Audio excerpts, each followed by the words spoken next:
Hi friends, അസ്സലാമു അലൈക്കും. ഇന്ന് ഞാൻ 4 മണിച്ചായയുടെ കൂടെയൊക്കെ കഴിക്കാൻ പറ്റിയ ഒരു അടിപൊളി റെസിപ്പിയുമായിട്ടാണ് എത്തിയിട്ടുള്ളത്. അപ്പോൾ നമുക്കതെങ്ങനെയാണ് തയ്യാറാക്കുന്നതെന്ന് നോക്കാം. നമുക്കിനി സ്നാക്സിനകത്തേക്കുള്ള ഫില്ലിങ് തയ്യാറാക്കാം. അപ്പോൾ നമ്മൾ പാനിനകത്ത് കുറച്ച് വെണ്ണ ഒഴിച്ചു കൊടുത്തിട്ടുണ്ട്. ഇതൊന്ന് ചൂടായി വന്നതിന് ശേഷം നമുക്കൊരു 2 വലിയ ഉള്ളി ചെറുതാക്കി അരിഞ്ഞത് ഇതിനകത്തേക്ക് ഇട്ട് കൊടുക്കാം. ഇനി നമുക്കിതിനകത്തേക്ക് തന്നെ കുറച്ച് ഉപ്പൂടെ ചേർത്ത് കൊടുത്ത് ഇത് നന്നായിട്ടൊന്ന് വഴറ്റിയെടുക്കാം. നമ്മൾ ഉപ്പൂടെ ചേർത്ത് കൊടുക്കുകയാണെങ്കിൽ പെട്ടെന്ന് തന്നെ നമ്മുടെ ഉള്ളി ഒന്ന് വഴറ്റിയെടുക്കാനായിട്ട് പറ്റും. ഉള്ളി ഒന്ന് വഴറ്റിയെടുത്തതിന് ശേഷം ഞാൻ ഇതിനകത്തേക്ക് 1 ടീസ്പൂൺ അളവിൽ വെളുത്തുള്ളി ഇഞ്ചിയാണ് ചേർത്ത് കൊടുക്കുന്നത്. ഇനി ഇതിനകത്തേക്ക് 1 പച്ചമുളക് ചെറുതാക്കി അരിഞ്ഞതാണ് ഞാൻ ഇട്ട് കൊടുക്കുന്നത്. നിങ്ങൾക്ക് കൂടുതൽ എരിവ് വേണമെന്നുള്ളവരാണെങ്കിൽ നിങ്ങൾക്ക് 2 3 മുളക് വേണമെങ്കിൽ ഇതിനകത്തേക്ക് ഇട്ട് കൊടുക്കാം. ഞാനിവിടെ 1 പച്ചമുളകാണ് ഇതിനു വേണ്ടി എടുത്തിട്ടുള്ളത്. ഇനി ഞാൻ ഇതിനകത്തേക്ക് കുറച്ച് വേപ്പിലയും കുറച്ച് മല്ലിയിലയും കൂടി ചേർത്ത് കൊടുത്തിട്ടുണ്ട്. ഇനി നമുക്കിത് നന്നായിട്ടൊന്ന് ഇളക്കി മിക്സ് ചെയ്തതിന് ശേഷം ഇതിനകത്തേക്ക് ആവശ്യമായിട്ടുള്ള മസാലപ്പൊടികളൂടെ ചേർത്ത് കൊടുക്കാം. 1/4 ടീസ്പൂൺ മഞ്ഞൾപ്പൊടി, 1/2 ടീസ്പൂൺ മുളക് പൊടി, 1/4 ടീസ്പൂൺ ഗരം മസാല, 1/2 ടീസ്പൂൺ കുരുമുളക് പൊടി, 1/2 ടീസ്പൂൺ ചിക്കൻ മസാല. ഇനി നമ്മളിതെല്ലാം കൂടി ഒന്ന് മിക്സ് ചെയ്തതിന് ശേഷം നമ്മുടെ ഈ മസാലപ്പൊടികളുടെയൊക്കെ പച്ചമണം ഒന്ന് മാറി വരുന്നത് വരെ നമുക്കൊരു 2 മിനിറ്റ് നേരം കൂടി ഇതൊന്ന് ഇളക്കി കൊടുക്കാം. ഇനി നമുക്കിതിനകത്തേക്ക് 2 മുട്ട പൊട്ടിച്ചൊഴിച്ചു കൊടുക്കാം.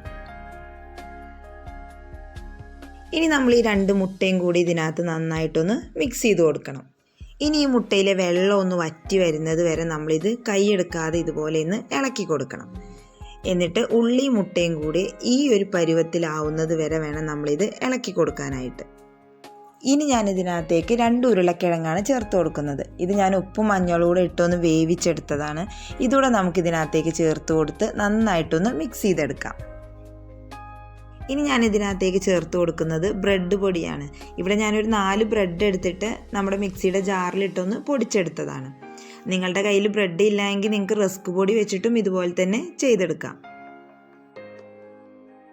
ഇപ്പോൾ നമ്മുടെ ഫില്ലിംഗ് ഇവിടെ റെഡി ആയിട്ടുണ്ട്. ഇനി നമുക്കിത് ചൂടാറിയതിന് ശേഷം ഒരു ബൗളിനകത്തേക്ക് മാറ്റി കൊടുക്കാം.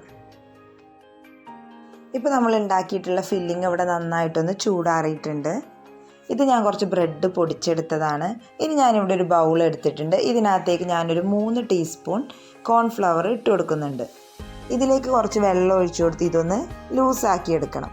ഒരുപാട് ലൂസായിട്ട് പോവുകയും ചെയ്യരുത്, എന്നാൽ ഒരുപാട് തിക്കാവുകയും ചെയ്യരുത്. ഈ ഒരു ലൂസിൽ വേണം നമ്മളിത് എടുക്കാനായിട്ട്. ഇനി ഞാൻ ഫില്ലിംഗ് ഒന്ന് കുറേശ്ശെ എടുത്ത് ഇതൊരു ബോൾ പോലെ ആക്കിയെടുത്തതിന് ശേഷം ഇത് കയ്യിലിട്ടൊരു റെക്റ്റാങ്കിൾ ഷേപ്പിലാണ് ഞാനിത് ചെയ്തെടുക്കുന്നത്. നിങ്ങൾക്ക് ഇഷ്ടമുള്ള ഷേപ്പിൽ നിങ്ങൾക്കിത് ചെയ്തെടുക്കാം. ഒരു കട്ട്ലറ്റിൻ്റെ ഷേപ്പിലോ ഒരു ത്രികോണത്തിൻ്റെ ഷേപ്പിലോ ഏത് ഷേപ്പിൽ വേണമെങ്കിലും നിങ്ങൾക്കിത് ചെയ്തെടുക്കാനായിട്ട് പറ്റും. ഞാനിതൊരു റെക്റ്റാങ്കിൾ ഷേപ്പിലാണ് ചെയ്തെടുക്കുന്നത്. ഇത് നമുക്ക് നല്ല കറക്റ്റായിട്ട് തന്നെ കിട്ടിയിട്ടുണ്ട്. ഇനി ഇത് നമുക്ക് നമ്മുടെ കോൺഫ്ലവറിൻ്റെ മിക്സിലൊന്ന് മുക്കിയെടുത്തതിന് ശേഷം ബ്രെഡ് ക്രംസിലേക്ക് വെച്ച് കൊടുക്കാം. ഇനി നമുക്കിത് ഈ ബ്രെഡ് ക്രംസിലും കൂടി നന്നായിട്ടൊന്ന് കോട്ട് ചെയ്തെടുക്കണം. ഇപ്പോൾ കണ്ടോ, നമുക്ക് നല്ല കറക്റ്റായിട്ട് കിട്ടിയിട്ടുണ്ട്. ഇതുപോലെ നമുക്ക് ബാക്കിയുള്ളതും ചെയ്തെടുക്കാം. അപ്പോൾ നമ്മൾ ഇതുപോലെ എല്ലാം റെഡിയാക്കി എടുത്തിട്ടുണ്ട്. ഇനി നമുക്കിതെല്ലാം ഒന്ന് ഫ്രൈ ചെയ്തെടുക്കാം. ഇനി നല്ല ചൂടായ എണ്ണയിലേക്ക് നമുക്കിത് ഓരോന്നായിട്ട് ഇട്ട് കൊടുക്കാം.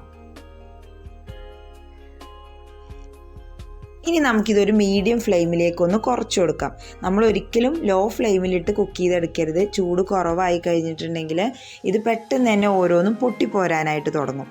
അപ്പോൾ നമ്മളൊന്നെങ്കിൽ ഹൈ ഫ്ലെയിമിലോ അല്ലെങ്കിൽ മീഡിയം ഫ്ലെയിമിലോ ഇട്ടിട്ട് വേണം നമ്മളിതൊന്ന് ഫ്രൈ ചെയ്തെടുക്കാനായിട്ട്.